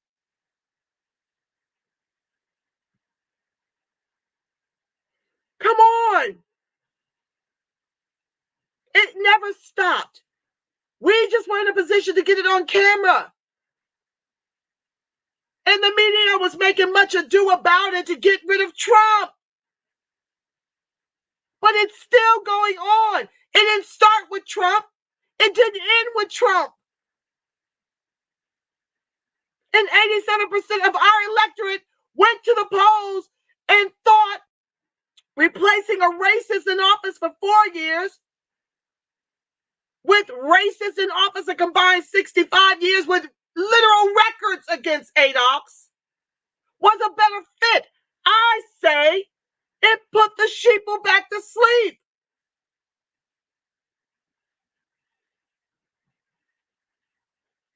Which is the worst. I prefer my racist overt. Not these covert liberals who will smile in your face and stab you 1,000,000 times in your back while not doing anything about it. No executive orders for ADOCS. When Biden said we had his back, not me, he would have ours. I'm not okay. Martin Norwood, thank you for joining the live. Yes, Miss Lady K Love said, it's okay to cry because this is frustrating. Well, I can't shake the image of George Floyd. This is why you have to protect your mental. You can't really watch and participate in these videos. It haunts me as deeply as Billie Holiday's Strange Fruit. It haunts me. But it drives me as well to do something about it. And until we all get hotter than fish grease and upset and join this fight for the reparations, for economic inclusion, from the over $100 trillion that was stolen from ADOCS by design of institutional systemic racism, we will continue to be the anchor of this country with 3 Ks. We need critical mass. Brian says they are looking for low-educated Trump supporters to serve on this jury, I will wager. And I'll double that. Hassan says, please take a break. We need you to do self-care. We need our warriors to take mentally breaks to recharge. I am, sis. Like I said, I'm not going to continue with the rest of the show. I'm going to read the comments and go to my bar, make a drink, and I'm going to watch a comedy after I take my daughter to go get some Starbucks. This is why it is imperative that we get political from the rooter to the tutor, Mike Michelson says. We have to know how the policies are made that allow such questions to be used in court. You're right. Everything is policy. They have legislated us as niggers. They don't have to call us that anymore. They have made us a wealthless group in the country our ancestors built with their lives. And what they're doing currently with all the executive orders protecting Asians and Hispanics, it's not only going to neutralize us economically like it's already done, they're on that way for that vote. They're in the process of neutralizing our vote.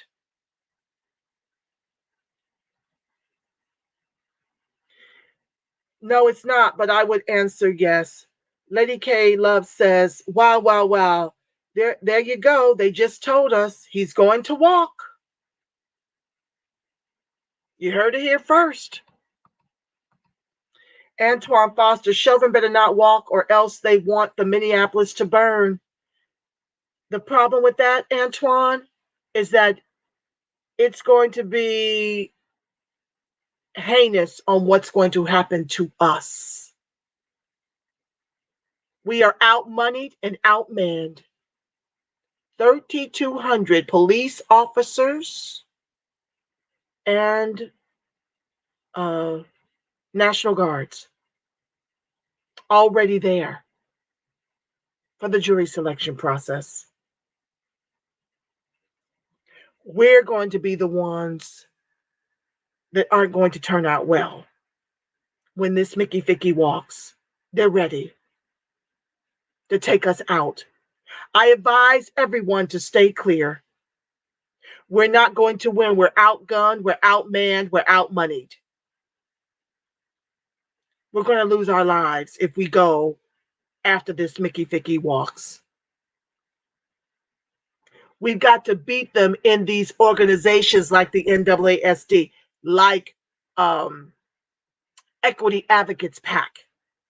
We've got to aggregate dollars and replace the lames.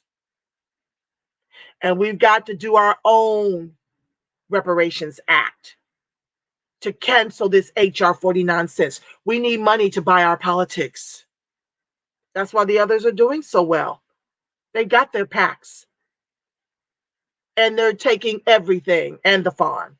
And they're giving it away just enough to have the immigrants participate in white oppression of ADOCS. And until we aggregate dollars and get full-chested reparationists and people that want to see us with economic inclusion in that government, we will remain the anchor of this country. Brian says, only someone with a significant financial blanket would be able to do this, serve on a jury and miss out of work. Another way to keep us out. That's another way to keep us out. When they make you incomeless and wealthless, how can you afford to be on this important jury as ADOCS? You can't afford to miss a month of work and be sequestered somewhere, and your man is doing time potentially, and you're the only one there with the kids. So whites and immigrants will decide what happens to Chauvin.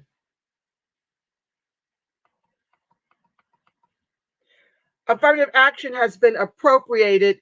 It doesn't benefit the very people that it was originally intended to benefit. You're right. That's why they have the National Guards up there. You're right, Lady K Love. Super excited. Yeah, that's what that black woman who was chosen. She's super excited.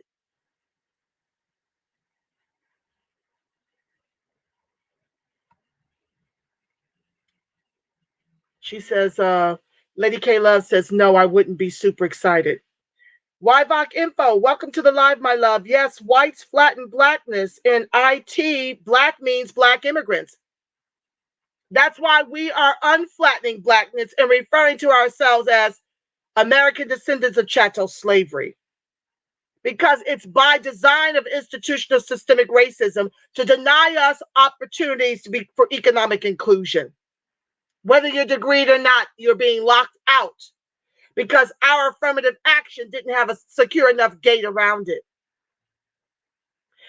Our fight will be forever for reparations and economic inclusion. Even once we procure it, we'll have to fight like the Dickens to keep it, or you're going to have a whole bunch of $5 white ADOCS, $5 Hispanic ADOCS, $5 Asian ADOCS, while we get nothing akin to affirmative action that most of these immigrants, especially the Asians down here, have managed to turn back with the help of ADOCS Ward Connerly to deny us affirmative action here in California under the auspice of its discrimination, its reverse discrimination. Yet they use it. But we can't. We can't have quotas to guarantee our employment in corporate. We have to know how to speak Spanish.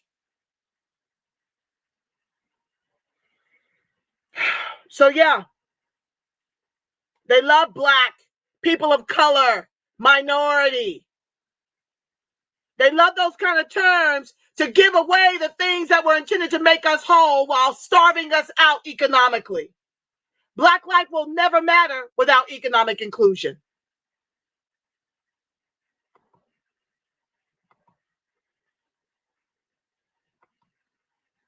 Oh, you're so sweet, Lady K Love. You don't have to read my comments, love. Your heart is heavy right now. It stays heavy, sis. I mean, you know, I must do it because I'm called to do it.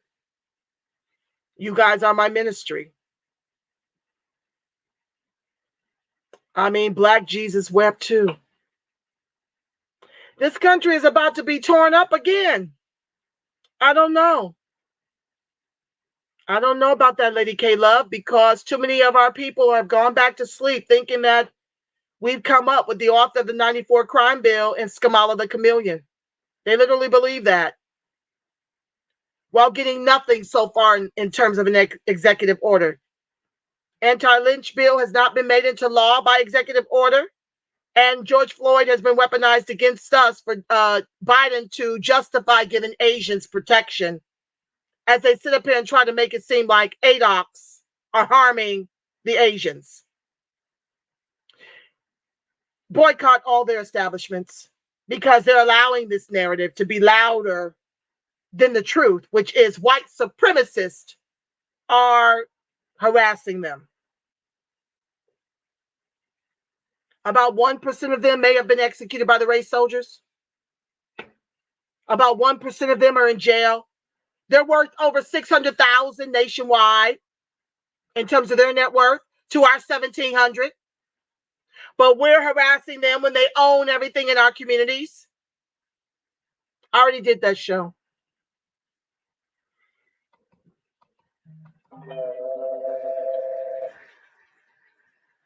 I'm going to make a t-shirt with "A man was lynched today," like that flag that was up in Harlem.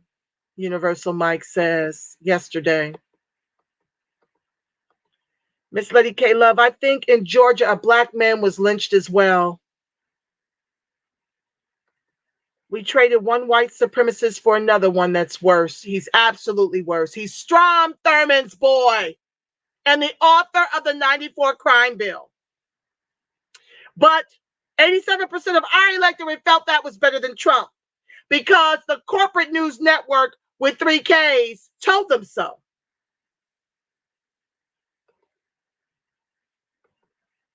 Miss Lady K Love says she had to stop watching the videos of us being executed by the race soldiers. She had to take a break. Pure Vision, welcome to the live, my love. Miss Lady K Love says when George cried out for his mama, he was done. She was done. As he urinated himself.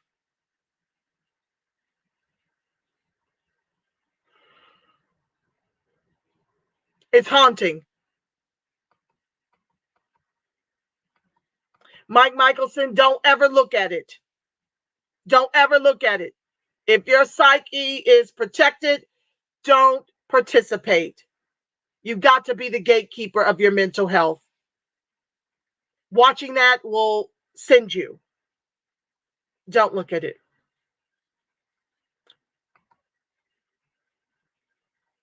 Pure Vision says, let him walk. They all walk.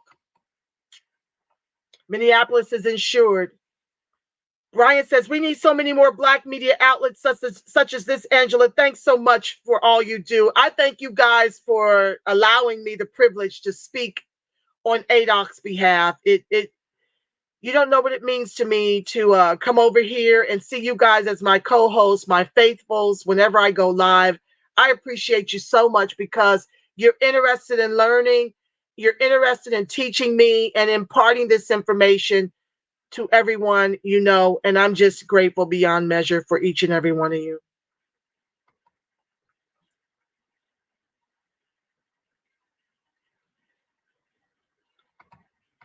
Can I call in? No, darling, I'm not set up to call in because I'm debating on whether or not to add a line. Basically, because I'm able to read more comments than I can take calls.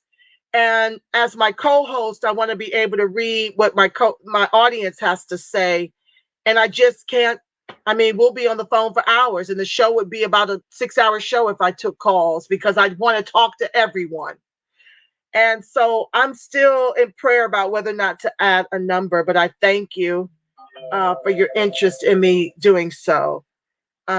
But I can read more of your comments this way and scroll through, the things that don't really need to be recited. It's just a strategy to get more of you guys engaged and involved in terms of your talking points. Pure Vision, the Democrats are purposely doing this. We expose them now. They are going to get us. Plus, they hate that funny-looking Stacey Abrams. That's why she only got a bag.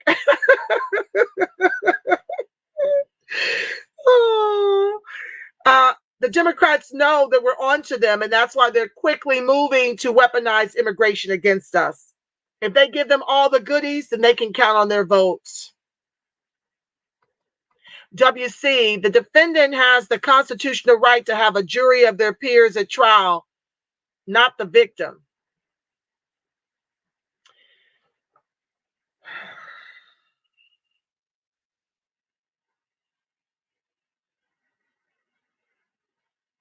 Let me be delicate.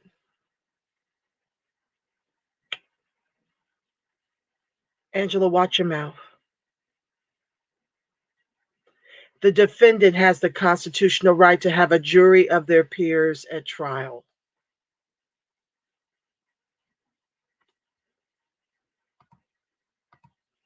Not the victim.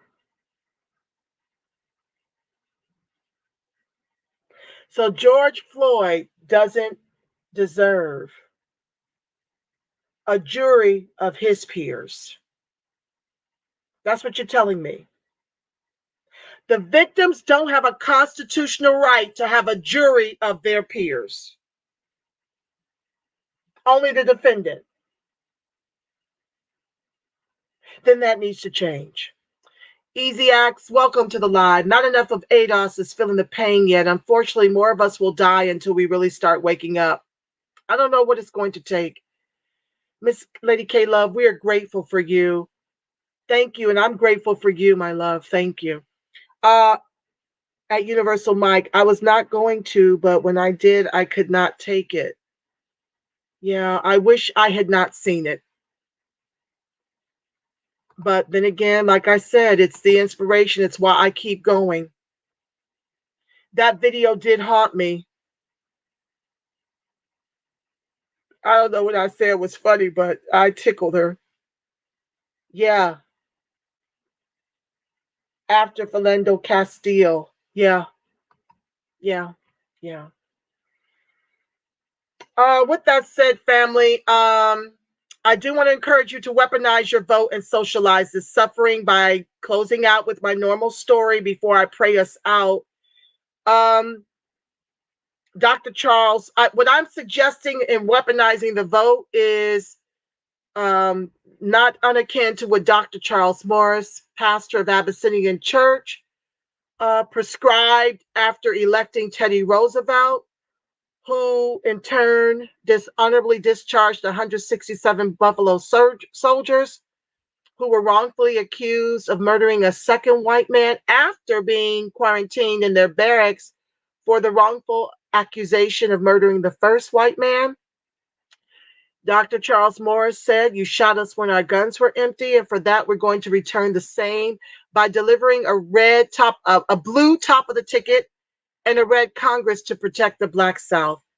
My strategy is the same, and we've got maybe one election cycle to implement it, to deliver a red top and a blue Congress to protect the over 53% of ADOCS who rely on government assistance by design of institutional systemic racism, until we can replace the lames with our own super PAC, Equity Advocates PAC.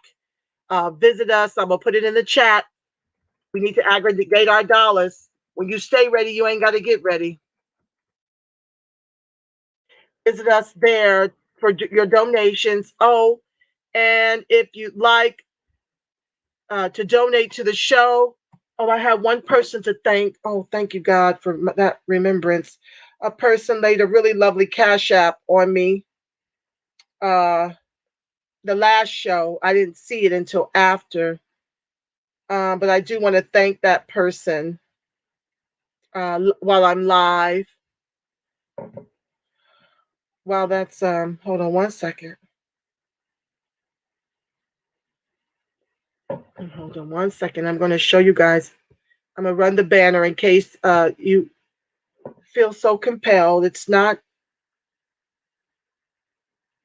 a requirement to participate at all, but it does help me to advocate, and it helps me to offset the cost of doing this show. Agenda Media, thank you so much for the generous donation. I greatly appreciate that. Back to what my story was before I got distracted. Yeah, so we have maybe one election cycle left before it's a wrap. Our votes will no longer be the determining factor in the outcome of the race. But my whole goal is to, like I said, replace the lames.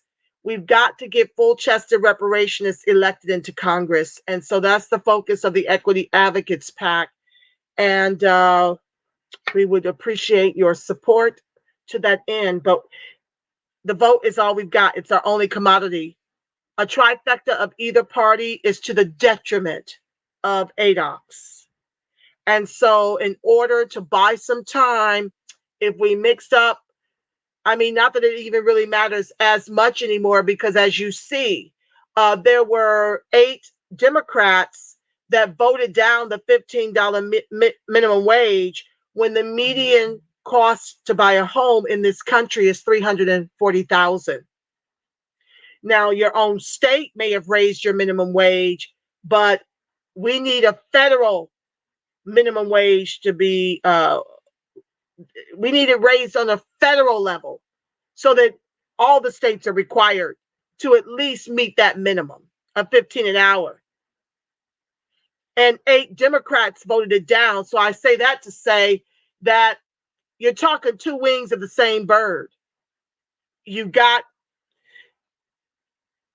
Republicans in Democratic clothing, but at least it will slow it down so that we can continue to do this work in the NAASD, in the Equity Advocates PAC, and all these grassroots that are coming together to get policy done. We can buy some time if we would at least weaponize the only commodity we've got as ADOCS, 35 million strong, and being reduced with every abortion and every government sanctioned execution and every Black on Black murder and crime.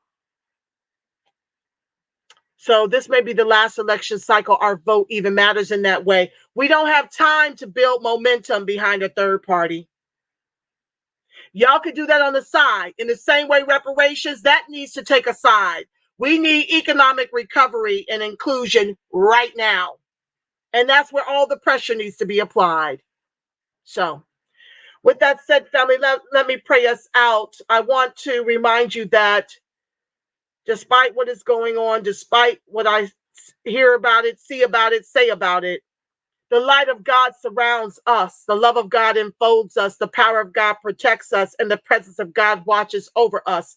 Wherever ADOCS and its allies are, God truly is, because, family, you are the face of God. You are the voice of God. You are the body temple of the Spirit of the living God. Until we meet again Sunday, it's going to be a 4:00 show.